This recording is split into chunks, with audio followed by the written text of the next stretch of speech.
কাজ। তবে আসলে কি হয়েছিল বিকাশের সাথে, কেনই বা ঘটছে এই অস্বাভাবিক ঘটনা? আসুন বরং জেনে নি সবটাই। তাহলে শুরু থেকে শুরু করি, তাই জানতে থাকো, জানাতে থাকো। 24 বছর বয়সী বিকাশ দ্বিবেদীর বাড়ি উত্তরপ্রদেশের ফতেহপুর জেলার সোরা গ্রামে।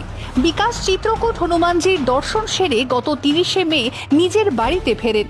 আর 2রা জুন রাত 8টা নাগাদ বাথরুমে যাওয়ার সময় বিকাশকে প্রথমবার সাপে কামড়ায়।